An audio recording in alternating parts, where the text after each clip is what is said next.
I'll give it a chance. Right, so spotlight's on, Michael. Just see my beautiful hair. Hello, darling. Okay. Well, what a nice crowd we got in here, haven't we?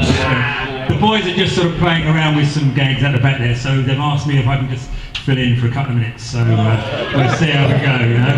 Anyway, and also we tried to get good old pub landlord here today, but all we managed to do was to get the pub landlord's dad. Now, if you don't know who I am, I really am the pub landlord's dad. Ben, my lovely son, runs a local pub. Cheers to the pub. Okay. Now, there are a few people that are convinced that Ben hasn't got a dad. But I tell you what, he has, it's me.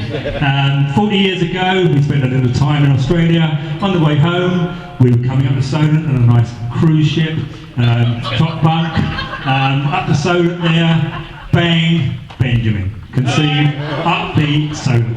Gives a new meaning to the words bunk up and homecoming. So anyway, that's Benjamin, he runs our pub, and I'm the pub landlord.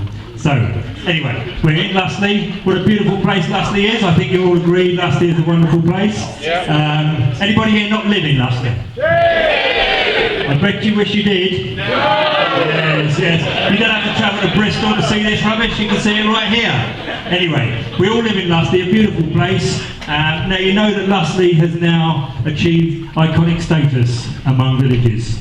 We have got a beautiful pub, the finest pub in the southwest.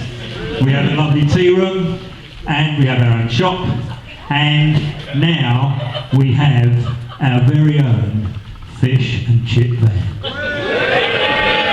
Oh yes, oh yes. Now when I heard that we were getting a fish and chip van, I thought, you know, as people know my views on the merits of the deep fat fryer, but then Karen kindly told me that the fish and chip van was dog friendly. So anyway, there we go. Okay, talking about convicts, which we weren't, we were in Australia. You heard the other day that somebody in Plymouth, don't know what he was doing in Plymouth, he went to place a bet, decided to put on a gas mask to go and place a bet. He went into the Ladbrokes, and all these people jumped on him, sat on him and killed him. And at the same time, on the news on BBC, there was a guy got shot outside a Ladbrokes in Belfast. Now what are the odds on that?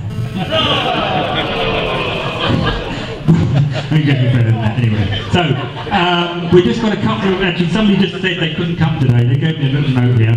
2 or 3 people couldn't make it, so I think I'll take the piss out for not coming back, in fact. Tim Barker didn't make it today. Now poor old Tim. Tim's been looking for a job. He's been looking for a job for a while, but he finally got his dream job.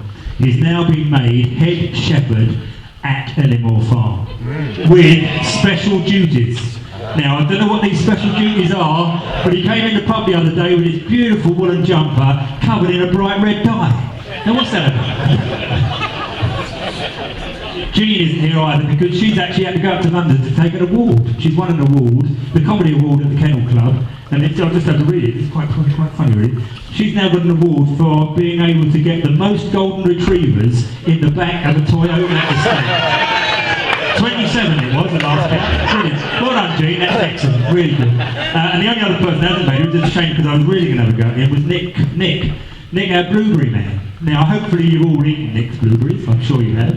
He does a wonderful job, I like his advertising style. Blueberry Brothers, clever, sells blueberries all the way around, Dartmouth, organic, blueberries, lovely, well done. Blueberry beer, which is unfortunately sort of brown, but it's blueberry beer. And he came in the pub the other day and I just said, well, how do you work out what you're going to do with your blueberries? He said, well, I just asked me what he said. He said, John, have you got any suggestions what I can do with my blueberries? Well, I said, well, I don't like blueberries very much, but I can see now that all Boots and leading chemists now stock blueberry suppositories. There we go. Anyway, we got some good acts on today. I'm just obviously feeling we're okay now. I do have to tell one little story. It's a really nice little story. And I unfortunately have to thank Arthur's taxi driver for this one, but it's about a little balloon family. Lovely little balloon family. After a few years of marriage, these 2 mummy and daddy balloons, they had a little baby balloon, very nice. And as you do with your children, you just let it sleep in your bed. but it's little baby. So they did, little baby balloon inside mummy and daddy, daddy balloon in the bed, lovely, but he got bigger and bigger and he couldn't fit in the bed. So daddy balloon said to little baby balloon, I think you'll have to sleep in your own room. And the little baby balloon was very sad. So he went into his little room and his dad said, no, you must stay there, don't get out because there's no room in the bed.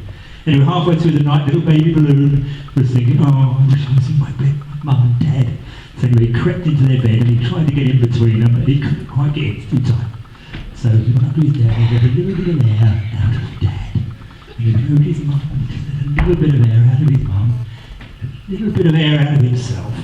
And he sat in there all lovely. Daddy woke up in the morning, he was outraged. He saw his son had misbehaved and he was in between them. He picked the little balloon up and he said, son, I'm very disappointed in you. You've let me down. You've let your mother down. But worst of all, you've let yourself down. Anyway, we're not going to let you down tonight. We've got a fantastic act now. Thank you all very much for coming and filling the hall. It's not a bad turnout for a stand-up. I'm going to put you in charge of the professionals now. We've got the wonderful Kevin Hayes. He's going to look after you for half an hour or so, but have a drink up. So here we are. Can you please put your hands together for the wonderful Kevin Hayes? Thank you very much.